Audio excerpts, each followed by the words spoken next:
So far this transfer window, Manchester United have been really busy signing just one player. Of course, Matheus Cunha, a player that we have discussed a lot on this channel, and particularly his fit and the way that he can work around his teammates.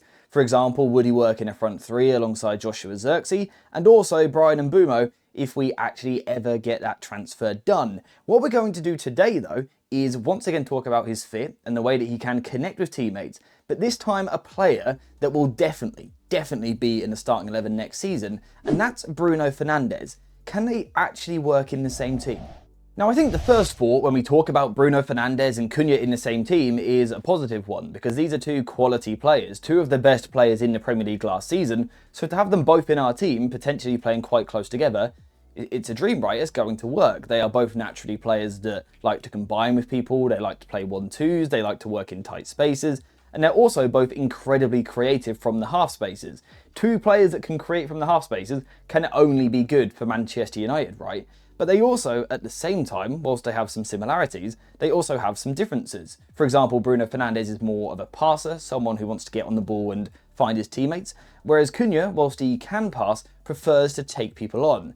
However, there is one issue. Whilst they do combine well, but also offer different traits, they kind of do it all from the same spot, the exact same zone. This is Cunha's heat map from last season, and this is the heat map of Bruno Fernandes. Now, of course, sometimes Bruno Fernandes plays on the other side or a little bit deeper, but in terms of where they like to roam, their habits as players, they both want to play in the same spot, and that's a problem.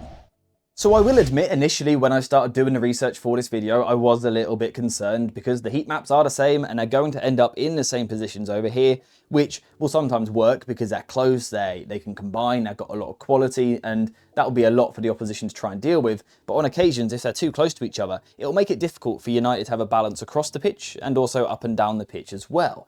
But then I had a thought. I knew those two heat maps that I saw earlier, this Cunha one and also this Bruno Fernandes one, were incredibly familiar to me. And I remembered at last where I had seen a very similar heat map before. Mason Mount in the last game of the season against Aston Villa. Probably Manchester United's best performance under Ruben Amorim, or it's certainly in the top 5 in terms of control, but also attacking impetus. Now, the reason why this particular match is so important, and the Manchester United performance in that game is so important, is because, yes, Mason Mount started in the left half space, he roamed into these areas, this was his heat map, this was his pass map, he was playing in the left 10 position, but also Bruno Fernandes started that match, and they managed to make it work. They played alongside each other without getting in each other's way. And that was because Bruno Fernandes actually started over here in the right central midfield position. However, if you remember the game, that's not actually the shape that we used in possession. Instead, what we did was we actually often played with a solo midfielder. So Casemiro, starting in the left central midfield position here, would go and play as a solo pivot. Our two 10s would stay in their starting position, but Bruno Fernandes, rather than playing on the right-hand side here, he would actually move a little bit further forward, almost into a centralised 10 position. This is reflected first of all in the average positions from that game. You can see Bruno Fernandes higher than Casemiro, and this meant that Manchester United, rather than having a left central midfielder and a right central midfielder, essentially had two central midfielders that were playing vertically like that with each other. So Casemiro here, Bruno Fernandes here. The proof of this was in Bruno Fernandes' pass map. He was able to impact the play from all sides of the pitch, but he was doing it in an advanced high position, centrally on the left-hand side and also on the right-hand side. And what's important here is it means that Bruno Fernandes is dictating the attacks, where he's really good, really strong in the final third. He's not dictating the build-up, even though he sometimes likes to. How does that work with Cunha? Well, potentially quite similar to the way it did with Mount in that game against Aston Villa. I'm going to show you some clips now of how Cunha could fit into this team.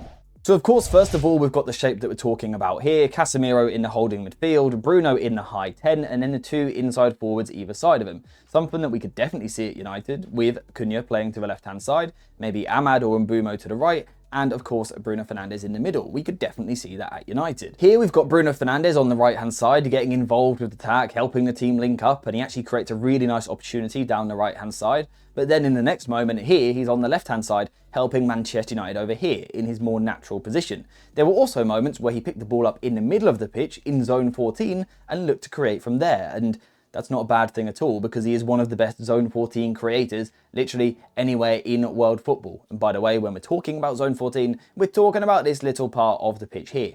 Bruno Fernandes loves to operate there, and when in this formation, he can do exactly that.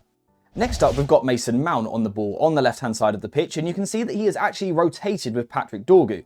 So Dorgu started as a left wing-back in this position, and Mason Mount was in here. But what we saw was Dorgu moving inside the pitch and Mount peeling a little bit wider, trying to attack the space in this position that Dorgu has created. And that's important. Flexibility, rotation on the ball is, of course, something that we always talk about to be less predictable as a football team, right? To ask more questions of the opposition. And in that game against Villa, Mason Mount and Dorgu did exactly that because they were rotating. If you can now imagine Cunha in this role here instead of Mason Mount, in this position, for example, Cunha is someone who would actually be more aggressive. He would be more assertive than Mount. He would look to take the defender on and actually move into the final third. It's also the same in the middle of the pitch as well. There were a few occasions where, let's move Dorgu back to the left-hand side. Let's put Mason Mount in the middle. There were a few occasions where the ball would be down the right-hand side. We would come across the pitch and Mason Mount would find himself here, having drawn a defender out. Now, Mason Mount isn't the most aggressive player with his actions. He's a good footballer, but he's not someone who will always look for a killer pass or put the ball at risk or look to take people on, whereas Cunha obviously would. Once Cunha has pulled people out into these positions, he likes to take them on and go at these players, whereas Mount would probably rather cycle the ball wide. You can see that here. Mason Mount picks up the ball. He's got a good bit of space. He could potentially attack the defender if he wanted to, but instead plays the ball to the left-hand side. Another situation here. Mason Mount in a good area. He's pulled the defender out. He could be aggressive and look to attack him, but instead he plays it wide to the left. Now let's put Cunha into these two situations. I think he's just going to attack them. So that's where Cunha can fit into this attacking setup. In moments he can play wide on the left-hand side and look to isolate defenders, where often he has too much power, too much acceleration, too much athleticism, and is able to breeze past them and get into the final third.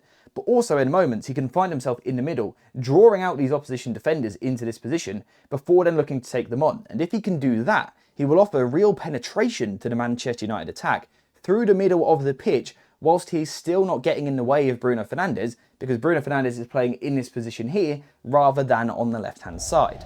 So can Bruno Fernandes and Matheus Cunha succeed in the same Manchester United team together? Yes, I absolutely think they can, but I do think there are a couple of things that we need to look out for. First of all, their instinct is to drift to the left, so discipline will be important. Amorim is going to need to make sure that positionally, Bruno Fernandes is holding the right position. Of course, they can rotate in moments and express themselves. I would encourage that. But it will be important that the two of them don't end up sort of on top of each other. The other slight concern that I've got is that they are both players that want to dictate the play. They want the play to run through them. And that doesn't always work if you've got too many players that play in that way.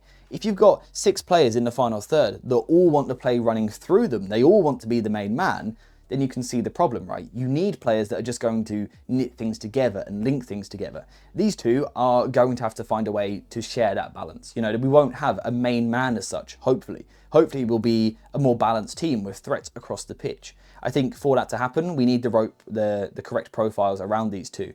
We're going to need some runners. The left wing back needs to be someone that will make runs off the ball. Patrick Dorgu can do that. I would like him to be a bit more aggressive, but I think he can do that, as you guys commented on a recent video. But also the striker is going to be important. We don't know who that is at the moment.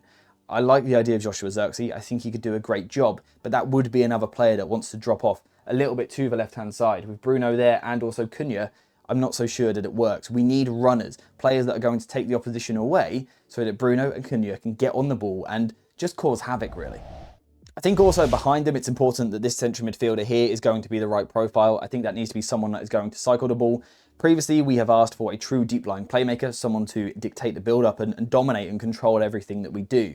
We've already got 2 dictating players higher up. We perhaps don't need another one here. Perhaps this position could be a slightly simpler player, someone who is a bit more basic with what they do on the ball, which might actually make recruitment a little bit easier. All in all, I think these two can work together, but as with any new 2 footballers playing together, it's going to take a bit of time. They're going to need to understand each other. The synergy will have to develop, the chemistry, the moments where you almost don't need to communicate because you just know what your teammate's going to do. That doesn't happen overnight. Manchester United are going to have to do a lot of work. The players will need to do a lot of work, as will the coaches as well. But I think if Bruno Fernandes in particular can be more disciplined with his positioning and play that more central role with a holding midfielder behind him, I would encourage Amorim to do this because I think it's when we look at our best, then I think it can work and it just will take a bit of time.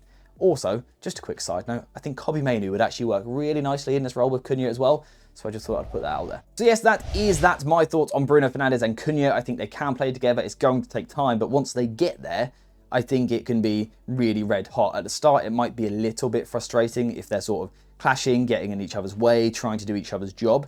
Amorim will have a bit of a problem to settle early on, but if he manages to do that, then United have some real attacking, creative force here, which should just take the team to the next level next season, which of course is a huge positive. So that's where I'm going to end the video, on a positive. I think this can work, but I want to hear your thoughts in the comments down below. How do you think these two will get on? How do we stop them from playing in the same zones while still giving them freedom and license to explore the pitch? Let me know what you think in the comments, but apart from that, we are finished for today. So thank you very much for watching. Hope you have enjoyed this video, and as always, I'll see you in the next one.